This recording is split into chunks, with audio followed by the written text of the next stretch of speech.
तब क्या अपडेट है आज? जो हमारे मेडिकल कॉलेज में जो दुखद हादसा हुआ तो उसके संबंध में मैंने आज दोबारा निरीक्षण किया, जहाँ जो बच्चे जहाँ पीआईसीयू में एडमिटेड हैं उनके परिजनों से और बच्चों के हालचाल के संबंध में वहाँ के जो डॉक्टर्स हैं उनसे बातें करी। बच्चे स्टेबल हैं, और क्योंकि जैसे मैंने पहले भी कहा था कि एनआईसीयू में बच्चे गंभीर अवस्था में ही भर्ती किए जाते हैं, और इन बच्चों में बर्न इंजरीज नहीं है। ये जब वहाँ से रेस्क्यू किए गए थे तो उनको पीआईसीयू में शिफ्ट किया गया है, और उनमें से एक बच्चे की नॉट बिकॉज ऑफ मतलब बर्निंग की वजह से नहीं, बट जो उसके जो इलनेस के कारण उसकी डेथ हुई है आज। और शेष बच्चे प्राइवेट प्लस यहाँ पे उनका इलाज चल रहा है।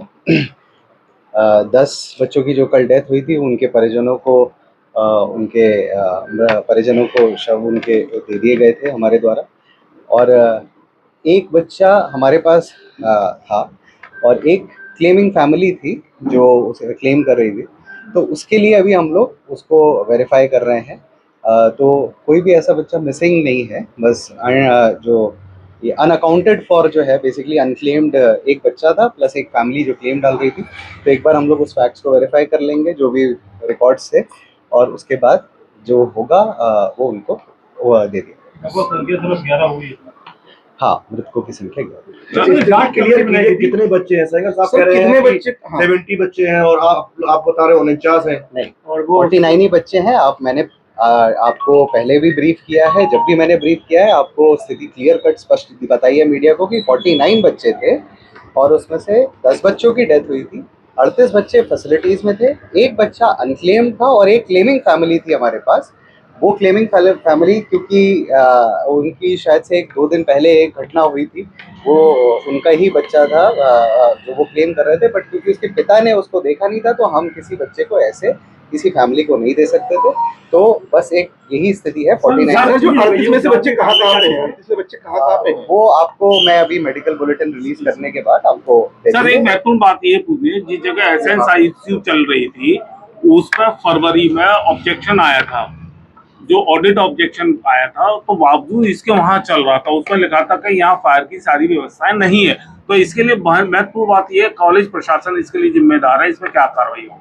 देखिए, इसके लिए ही तथ्यों की जांच करने के लिए ही शासन ने समिति गठित करी है, और वो समिति जांच करने आएगी, और समिति जांच करने के उपरांत जिसका भी उत्तरदायित्व होगा वो निर्धारित करेगी, और उसके क्रम में शासन के द्वारा कार्रवाई की जाएगी। वो रिस्पांसिबिलिटी लेने के लिए तैयार नहीं, वो रिस्पांसिबिलिटी नहीं लेंगे, तो ये रिस्पांसिबिलिटी इस घटना की है किसकी? कौन जिम्मेदार है इसके लिए? जैसा मैंने आपसे कहा कि शासन ने जांच समिति गठित करी है, और उच्चाधिकारी आ रहे हैं उसमें, महानिदेशक चिकित्सा शिक्षा स्वयं जांच करेंगे इसमें।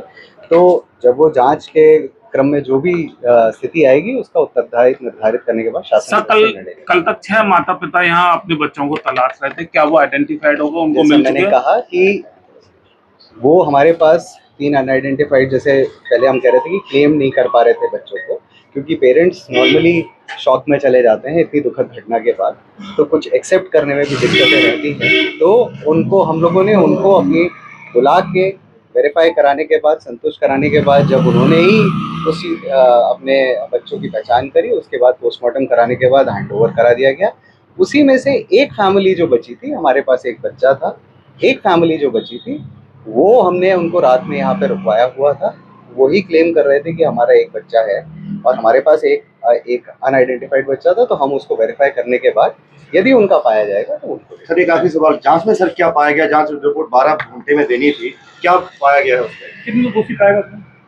वो मैं, क्योंकि मेरे स्तर से नहीं होनी है वो जांच, ठीक है, तो मैं उसके संबंध में टिप्पणी नहीं कर सकता। सर क्या आपके अंदाज प्राइवेसी कोई जिम्मेदार नहीं है इसके लिए? मेरा बच्चा ये मैंने ऐसा कुछ नहीं कहा। मैंने जैसे आपसे पहले भी कहा कि शासन ने जांच कमेटी गठित करी, ये एक्सपर्ट समिति का ही कार्य है, और गंभीर घटना को एक हल्के अंदाज में जांच करके कोई समाप्त नहीं किया जा सकता। उसके लिए गंभीरता से शासन ने समिति गठित करी है। वो लोग उसको सभी पहलुओं की जांच करेंगे, क्या व्यवस्था होनी चाहिए थी, क्या लैक्सिटी रही, और जो भी जांच समिति के उसमें आएगा, जो उनके द्वारा पाया जाएगा उसके संबंध में उत्तरदायित्व। सर किसी ने जो ऑब्जेक्शन किया कि मेरा बच्चा ये नहीं है, हमको मिला है, नहीं, ऐसा नहीं है। जो क्लेम फैमिलीज थी, जो जैसे आपने पूछा सवाल कि 6 फैमिलीज ऐसी थी जो कह रहे थे कि हमारा बच्चा क्या है, उसमें से एक दो फैमिलीज की क्या कहते हैं बच्चों की डेथ हो चुकी थी, परंतु वो क्योंकि शॉक में थी मदर्स और उनके पास किसी और का बच्चा चला गया था, तो उनको बुला के काउंसिल करा के और उन्हीं लोगों से पहचान करा के और फिर जब उन्होंने एक्सेप्ट किया तब उनको एक्चुअली में बच्चा जो जिनका था उनको हैंड ओवर कराया।